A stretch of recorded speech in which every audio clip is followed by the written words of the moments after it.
Assalamualaikum warahmatullahi wabarakatuh. Bagaimana kabar teman-teman semuanya? Semoga sehat selalu ya. Nah, sebelum kita masuk ke pembelajaran hari ini, ada yang masih ingat nggak minggu lalu kita belajar apa? Ya, betul sekali. Minggu lalu kita belajar tentang sejarah perjalanan Nabi Muhammad periode Madinah.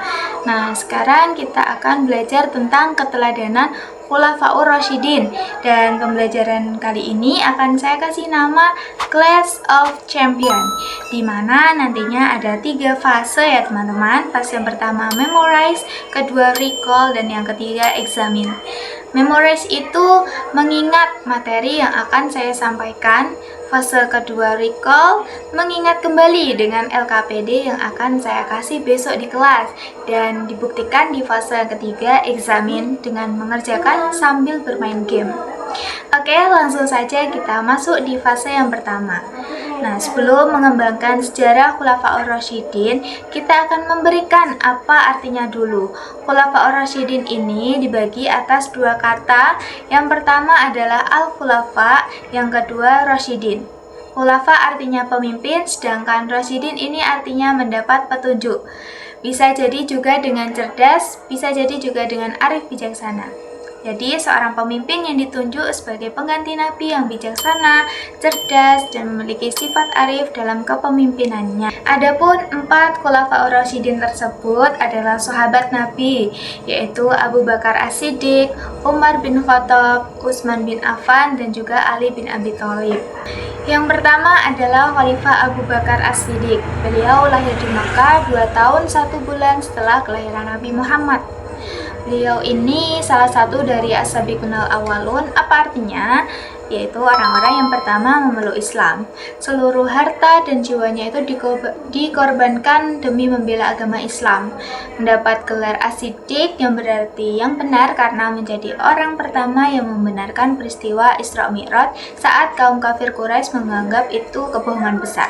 Karena kalau dipikirkan secara logika, perjalanan dari Masjidil Haram ke Masjidil Aqsa kemudian ke Sidratul Muntaha dalam waktu hanya sepertiga malam saja itu kan mustahil bagi orang yang tidak beriman. Nah, selama masa kepemimpinannya, Abu Bakar ini dikenal bijaksana namun tegas dalam menghadapi berbagai cobaan, termasuk menangani orang murtad, kelompok yang tidak mau membayar zakat, serta munculnya nabi-nabi palsu. Dan wafat karena demam di usia 63 tahun, lalu dimakamkan di sebelah makam Rasulullah di Madinah. Yang selanjutnya ada Umar bin Khattab, lahir di Makkah dari suku Bani Adi. Sayyidina Umar ini terkenal dengan keberaniannya sehingga dijuluki singa padang pasir. Umar juga diberi gelar Al-Faruq karena mampu memisahkan antara kebenaran dengan kebatilan dalam setiap segi kehidupan. Semasa menjadi khalifah ini selalu mendahulukan kepentingan rakyat di atas kepentingan pribadinya, karena berprinsip lebih baik tidak makan dan tidur di lantai daripada makan enak dan tidur di istana. Nah, salah satu prestasi Umar selama kurang lebih 10 tahun ini melanjutkan pengumpulan mushaf Al-Quran menjadi satu dan membuat Baitul Mal untuk menampung zakat, infak, dan sedekah.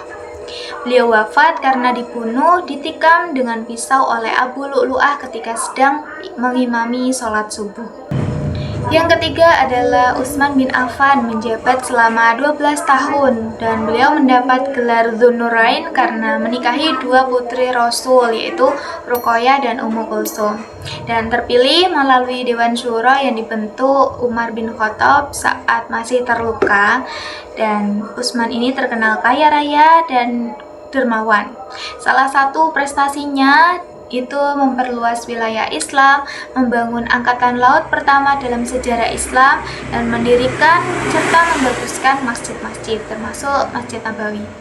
Beliau juga syahid ditikam ketika sedang membaca Al-Quran.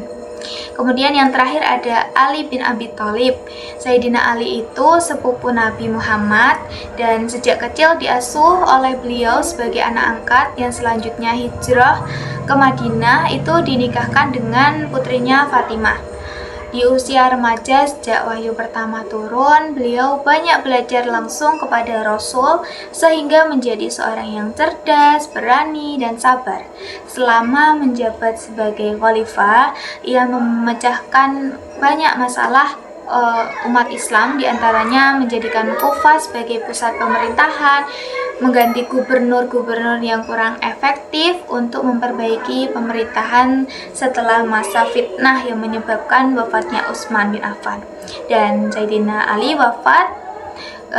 dibunuh juga ketika dalam perjalanan menuju masjid untuk menunaikan sholat subuh di Kufah.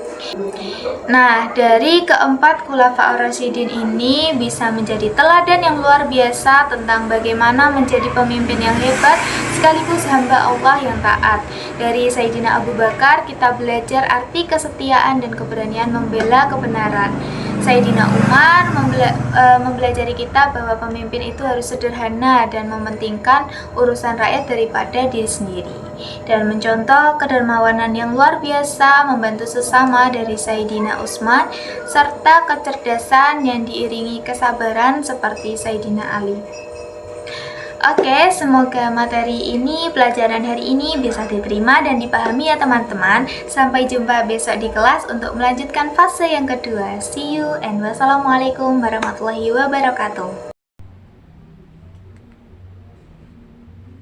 Oke, karena materinya sudah saya kirim kemarin dalam bentuk video, jadi kita lanjut di fase kedua, yaitu recall atau mengingat kembali. Saya harap teman-teman juga sudah paham semua ya.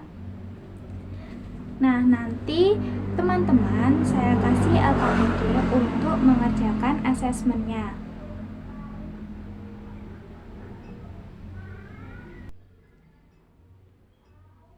Sebelum mengerjakan itu, teman-teman harus mencari kosakata di LKPD yang sudah ada di papan tulis. Jadi di LKPD ini ada kosakata, dan kosakata ini yang akan menjadi jawaban pada teka-teki silangnya. Ayo dimulai dari Mbak Rika dulu.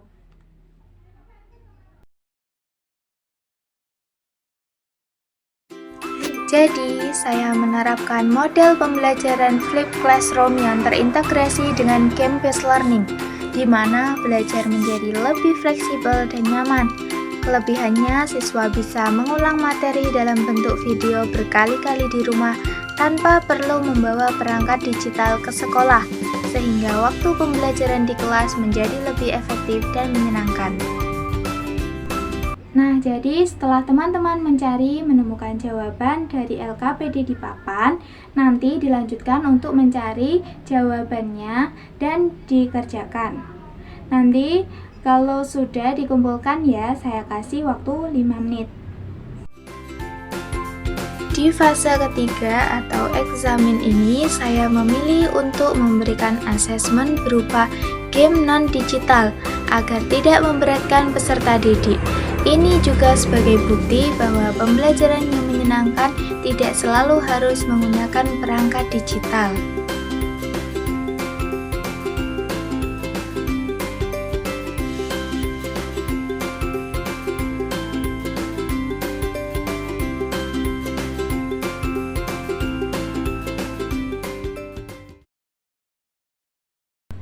Oke, pembelajaran kita cukupkan sampai di sini ya. Sampai ketemu di minggu depan, kita akan belajar tentang Bani Umayyah. Teman-teman bisa membaca buku di rumah atau melihat video dari YouTube. Karena sekarang kan sudah ada teknologi, jadi jangan sampai minggu depan masuk kelas teman-teman belum paham siapa pemimpin Bani Umayyah, belum tahu Bu. Jangan sampai seperti itu ya. Baik, cukup sekian pertemuan kita kali ini. Hati-hati di jalan. Saya akhiri. Wassalamualaikum warahmatullahi wabarakatuh.